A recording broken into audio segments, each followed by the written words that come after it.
Hey everybody, it's Michael. I'm back again with another one of my walkthrough videos, and today I would like to show you Patchwork. Patchwork is a game by Uwe Rosenberg. It debuted in Essen this year, 2014.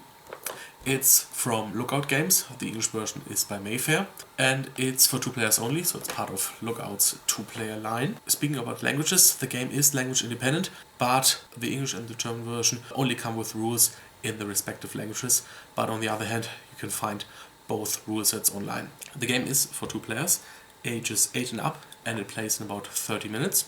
So what's this game about? It's by Uwe Rosenberg, but it's not a farming game. This one is actually rather abstract. It's basically a tile placement game, but it also has some economic aspects. Thematically, we are doing a patchwork blanket, basically quilting. And I guess that's already everything you need to know. Let's actually take a look at a full game. Enjoy! Okay, I've set up the game, and as always, let's take a brief look at the components. Each player has a board, which is basically the blanket that they will apply their patches on, and we have a green player and a yellow player over here. Everybody starts with 5 buttons, which serves as both currency as well as victory points at the end of the game. In the middle, we have a time track where everybody has a marker, and this is similar to games like Thebes or Neuland. Whoever is behind on the time track will take a turn, and if after their turn they're still behind, then they will take another turn until they overtake their opponent, and then it's the opponent's turn. And this time track spirals inward, and the game will last until everybody has arrived in the middle. Then down here we have a bank of buttons, then we have a special 7x7 bonus tile, and then we have, of course, the patches, which are laid out randomly in a big circle. Final step of setup is to place this marker beyond, in a clockwise fashion, this small 2x1 tile. And then we can already start the game.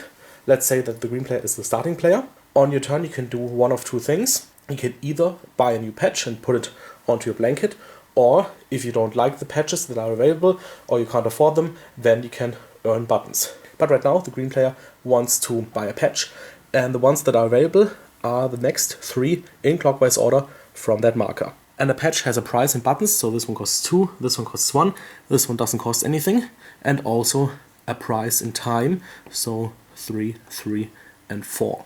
Finally, on some tiles there are these big blue buttons, but we'll get to those in a minute. And the green player decides to buy this tile. So what happens? He takes it, the marker is put in the spot where the tile was, so the next player will have a different selection. Then he has to pay the price, so 1 button. And then he can place it anywhere on his board, he can flip it anywhere he likes, in this case this doesn't matter. And of course you have to stay within the grid, you can't do something like this. Otherwise there are no rules. For example, you don't have to place adjacent to other tiles, but it might be a good idea to do so, because the bonus tile rewards the player who has a complete 7x7 area first. And he decides to put it like this. Then finally he has to pay the time, so 4. So with his mark he moves 4 spaces on the time track. And then it's yellow, because yellow is behind on the track. Yellow decides to take this one. It costs him 3. He puts it down like this, and then he has to pay 6 time. And now, whenever you cross one of the borders that has a big blue button on it, you count the number of big blue buttons on the tiles on your blanket, so in this case 2, and you get that as income from the bank. So now it's green's turn. He decides to buy this one. He has to pay 2. He decides to put it like this, and he has to pay 1 time. So he also gets income. He only gets 1. And then it's his turn again, because he's now behind on the time track. He decides to take this one. He has to pay 2. He puts it down like this, and he has to pay 3 time. So yellow can decide between these 3. He decides to take this one. That costs him 1. And he decides to put it down like this, and it costs him 5 time. So another income is triggered, and now he gets 3.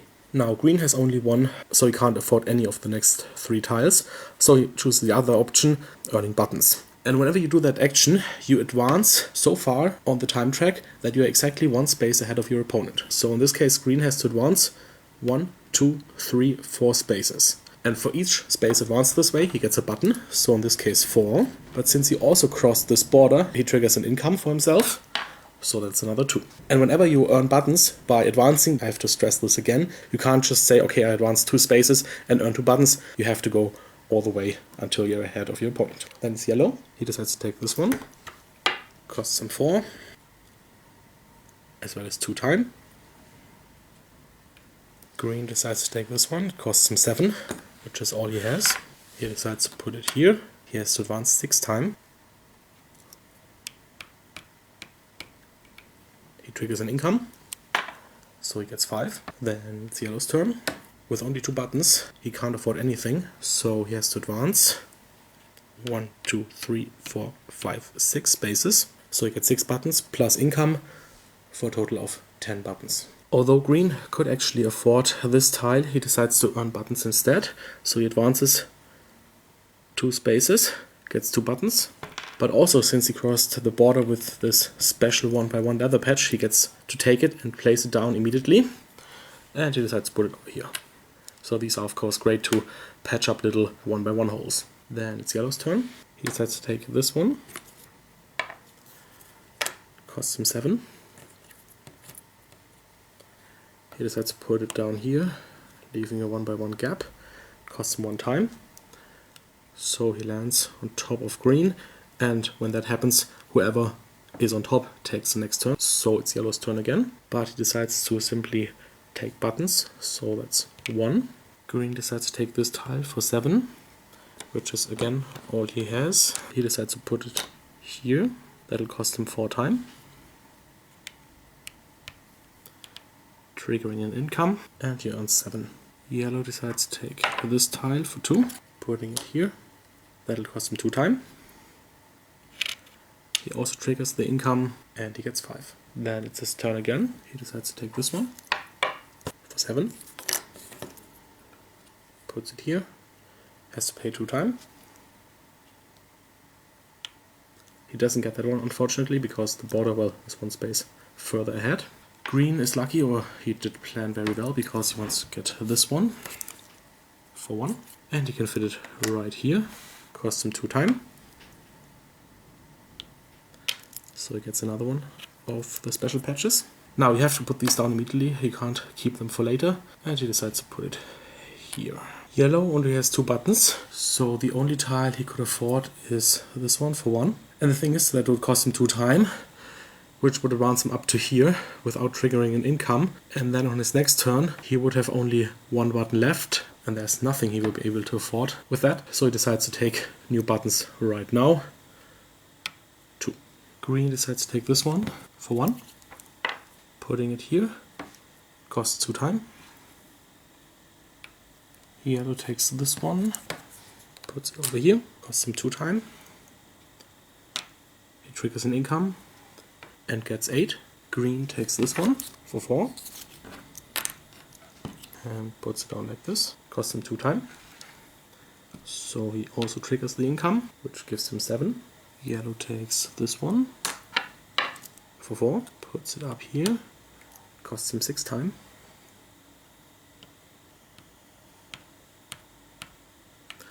So he gets the patch. Puts it here. And also triggers an income again. And this time he gets 10. Green decides to take this big tile, which costs 8, and he puts it like this. So for getting the 7x7 he would need another 1x1 here and another one here, so let's see whether this is doable. And it costs him 6 time. And the income also gives him 10. Yellow takes this one for 5, decides to put it like this. It costs him 5 time. Green's choices include this tile that actually doesn't cost anything, but the problem is it's 3 wide and he doesn't have any space for that, and neither for that tile. Now he could take the small one, but it only costs him 1 time, so after that it's his choice again. He also can't place this tile, so then he would have to take buttons, but he decides to take this tile. And he puts it over here, 1 time. It's his turn again. He has to advance and take buttons, so 1, 2, 3, 4. That move also triggered an income. It was a little bit hard to see from the previous angle, so he gets another 10. Yellow would very much like to get this patch, but that would mean he has to advance at least 4 time, and all his options cost 3 time, and he decides to take this big one. It costs him 5, and he decides to put it in here 3 time. So he triggers an income and gets 13. Green decides to take this one, costs him 10, puts it over here, costs 5 time. So he gets the patch, puts it over here. So one more and he gets the 7x7 bonus tile. And there's exactly one left. Yellow takes this one over here for 3, puts it in here 4 time. He triggers an income and gets 14. Now green has a shot at getting the patch if he spends at least 4 time. He can't place this one again because it's 3 wide. This one costs only 3 time, so he decides to take this one for 5 time. It also costs 6, puts it up here, 5 time. So, several things happen. First, he gets income, that's 15. Then he gets a patch, puts it over here, and now he has a 7x7 area completely filled in. So he gets the bonus tile, which will be 7 extra buttons. That is points at the end of the game, but you can't cash that in to buy tiles, so it's only bonus points. Yellow takes this one for 2 buttons and 2 time, puts it up here, 2 time, so it's still his turn. His choices are these 3 tiles. He decides to take this one for 3 and 1 time. Then it's still his turn. Now he can't place either of these 2, but this one will fit exactly here, so he has to pay 10 and 4 time, which is fine because when you land in the goal you can overshoot. It is legal in this case to take an action that costs 4. So he gets one final income of 17. Then it's probably green's final turn. His choices are these 3 tiles. This is the only one he can place, so he takes it. Costs 2 and 2. And it doesn't really matter where he places it, because the last 2 time will put him in the goal as well. He gets one final income of 15. And then the game is over. Each button is worth 1 point, and each space that is still open is -2. So green has 34 points in buttons, but 1, 2, 3, 4, 5, 6, 7, 8, 9, 10, 11 open spaces. That's -22. So let's just put this away.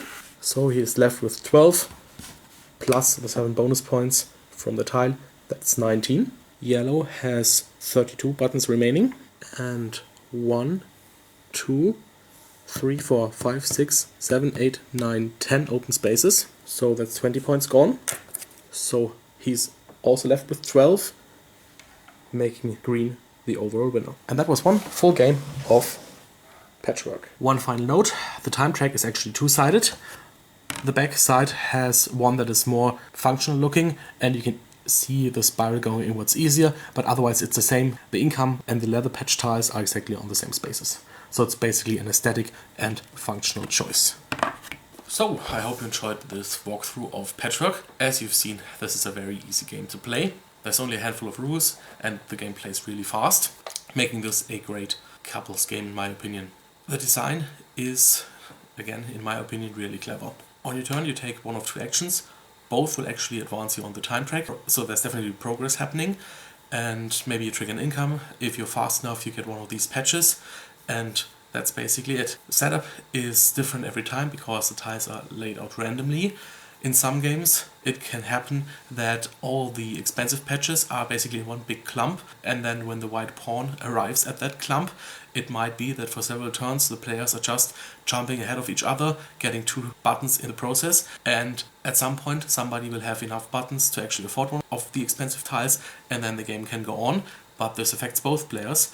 And in those games, it could very well happen that both scores are negative and the better player has -5 and the other guy has -10. Also, you have to find a balance between getting tiles that give you much income and also tiles that cover a lot of spaces. Because while income, of course, gives you many buttons and more choices and also some kind of buffer at the end of the game for the minus points for the open spaces, you still need to cover those spaces. On the other hand, you can't afford to neglect income entirely, because then of course you're not liquid and have to spend a lot of time getting your income, and of course then you're not placing down any tiles, which again will give you many negative points in the end. Also, you can and have to plan ahead, especially if you know that you'll get 2 or more turns in a row. Also, there's a possibility of trying to deny your opponent of tiles he needs. And finally, of course, you have that nice puzzle Tetris-like element of actually arranging the tiles. And so I'm already done. Thanks for watching, have fun playing, and until next time. Bye bye.